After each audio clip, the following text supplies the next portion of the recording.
السلام عليكم ورحمة الله وبركاته أصحابتي شرفت الآن بنات سلام عليك سيدنا جوتان ما أنت waxaan idiin soo gudbin doonaa 6 tallaabo oo aad dadka fikirtay oo aad si fiican u raacday aad ku guuleysan kartid wax kasta dunida aad hami kasta dunida aad ka leedahay wax kasta ku fikirtay insha Allah aad guuleysan kartid idan ugu fiican 6 tallaabo ugu fiican aan oran karo aad ku guuleysan kartid aan idiin soo diyaariyay tallaabada koowaad waxa weeye الله يسكح سبحانه وتعالى وين له يستحبير ذيك النحية أدقي الله سبحانه وتعالى أذن صوره أدقى إله سبحانه وتعالى كحني سليبد كل سكرته سليبد همية ذا كروقات كرته إذن مسنوم إذن كحنا شاء الله واحد بدن فرطة واحد بدن الله سبحانه وتعالى لأنتي أنا وإحنا صورتك الآن طلابة الله بعد يا ريت معكوبة وأنا يا ريتها مسرة وأنا يا ريت الدمع عكوبة وإن أنا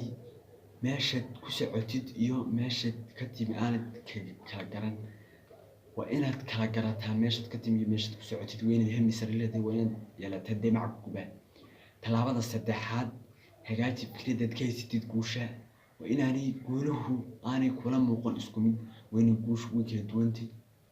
guuli waa isku mid guul kasta waa isku mid guul kasta si baa loo gaaraa qof kasta guuleystay waa inaad sawirataa ka madaxweynaha ka qanacsataa ka lacag haysta inay heerkan maanta taagantay u taagnaa waa inaanad sawiran in guusha habeen lagu gaaro in guusha maalin gudahood lagu dhashado waa inaad fikirtaa inay guushu tahay fikradaada waa inaad ka aaminsataa inay guushu wado loo maro wadadeeda waa inaad raacdaa insha Allah subxaanahu wa ta'aala waad guuleysan doontaa